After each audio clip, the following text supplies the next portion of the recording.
আসসালামু আলাইকুম everyone, welcome back to my channel আসমাস cooking show. আজকে আমি বানিয়ে দেখাবো মিনি করচন সিঙ্গারা। এই করচন সিঙ্গারাটা দেখতে যতটা সুন্দর, খেতে তার থেকেও বেশি ইয়ামি।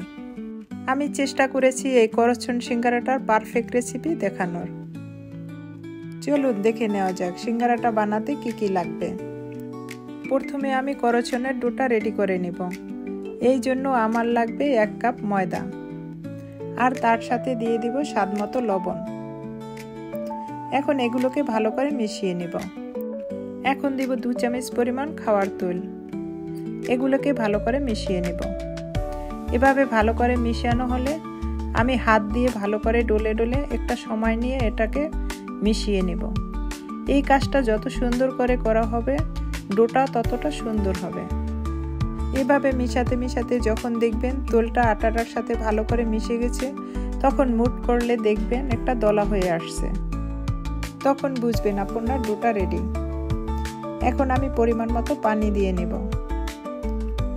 এভাবে পানি দিয়ে হাত দিয়ে ডলে ডলে একটা নরম ডো বানিয়ে নেব। ডোটা এমন হবে যে আমরা পুরি বা সিঙ্গারার জন্য যে ধরনের ডোটা বানিয়ে থাকি, সেম একই ধরনের ডোটা বানাতে হবে। বেশি নরমও হবে না, বেশি শক্তও হবে না। এভাবে ডলে ডলে সুন্দর একটা ডো বানিয়ে নেব।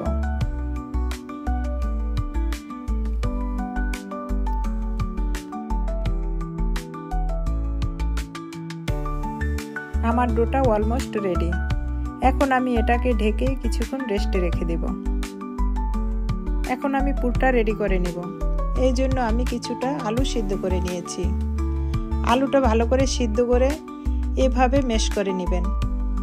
আপনারা যেভাবে ম্যাশ করে নেন না কেন, খেয়াল রাখবেন যেন আলুটার ভিতরে কোনো দানা না থাকে। আলুটা ম্যাশ করা যতটা স্মুথ হবে, করচনের ভিতরটাও ততটা সফট হবে। দেখুন আমার আলুটা ম্যাশ করা কতটা স্মুথ হয়েছে। এখন এর ভিতরে আমি দিয়ে দিব 1 চামচ কর্নফ্লাওয়ার, আর এর সাথে দিয়ে দিব 1 টি-চামচ মরিচের গুঁড়ো, আর এখন দিব 1 টি-চামচ জিরের গুঁড়ো, আর দিব 1 টি-চামচ ধনিয়ার গুঁড়ো, আর এখন দিব 1 টি-চামচ রসুনের গুঁড়ো, আর এখন দিব 1 টি-চামচ কালো গোলমরিচের গুঁড়ো, আর এখন দিব চিলি ফ্লেক্স। এখন দিব স্বাদমতো লবণ। মরিচটা আপনাদের পছন্দ মতো কম বেশি করে নিতে পারবেন। এখন এগুলোকে ভালো করে মিশিয়ে নিব। এভাবে হাত দিয়ে ডলে ডলে আলুটার সাথে প্রতিটা মশলার সাথে মিলিয়ে নিব। এখন আমার আলুটা রেডি। এখন আমি করচনটা বানিয়ে দেখাবো। দেখুন আমার আটাটা কতটা সফট হয়েছে। এখন আমি আটাটাকে কিছুটা সময় ভালো করে ডলে নেব। এভাবে ডলে আমি আটাটাকে 2 ভাগ করে নেব। আমি এই আটাটা দিয়ে 2টা রুটি বানাবো।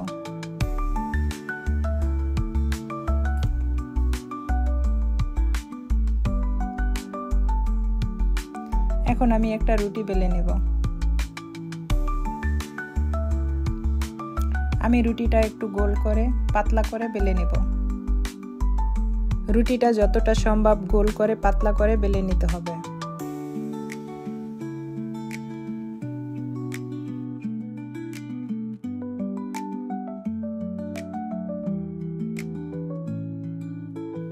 দেখুন আমি কিরকম পাতলা করে রুটিটা বেলে নিয়েছি। এখন আমি একটা বাটি দিয়ে মাঝখানে একটা সার্কেল করে নিব। সার্কেলের চারদিকে আমি পুরটা দিয়ে দিব। এই জন্য আমি একটা শেপ করে নিলাম, যেন আমার পুরটা দিতে চারদিকে সুবিধা হয়। এভাবে আমি পুরো রুটির গায়ে পুরটা দিয়ে দিব। এভাবে আমি একটা স্প্যাচুলার সাহায্যে পুরটাকে ডলে ডলে পুরো রুটির গায়ে লাগিয়ে দিব। খেয়াল রাখবো যেন পুরটা মাঝখানে না যায়।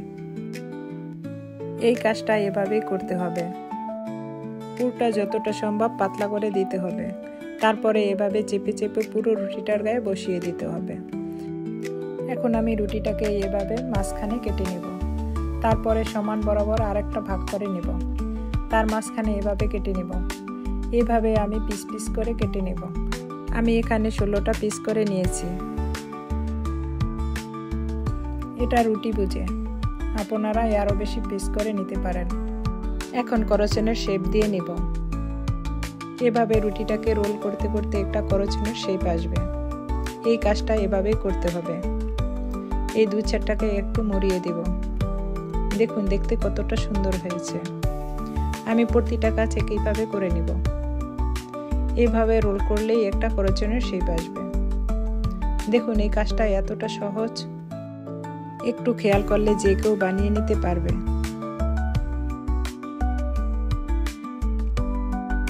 এভাবে একই নিয়মে আমি সব করচনগুলো বানিয়ে নিব।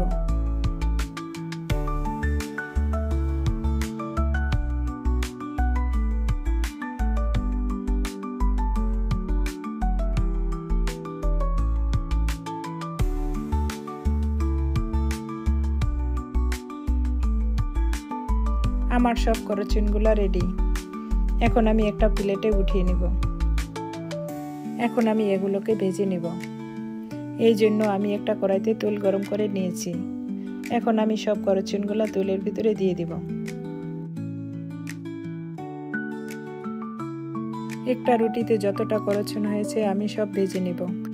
আর একটা রুটির করচন আমি ফ্রোজেন করে রাখব।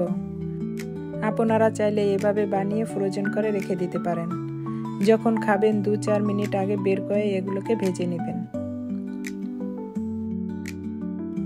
এগুলোকে আমি মিডিয়াম আঁচে ভাজবো। একটু গোল্ডেন কালার আসা পর্যন্ত আমি ভেজে নিব। এখন আমার করচনগুলো রেডি। এখন আমি এগুলোকে তুলে নিব। দেখুন আমার করচনগুলো কতটা সুন্দর হয়েছে। এগুলো বিকেলের নাস্তায়, বাচ্চাদের টিফিনে, ইফতারের টেবিলে এগুলো আপনারা পরিবেশন করতে পারবেন। এই করচনগুলা দেখতে যতটা সুন্দর, খেতে তার থেকেও বেশি ইয়ামি। এই করচনগুলা উপরটা ক্রিস্পি, ভিতরটা সফট। একবার খেলে বারবার বানিয়ে খেতে ইচ্ছে করবে। আমার এই রেসিপি যদি ভালো লাগে একটা লাইক দিয়ে আমার চ্যানেলটাকে সাবস্ক্রাইব করে আমার চ্যানেলের পাশে থাকবেন।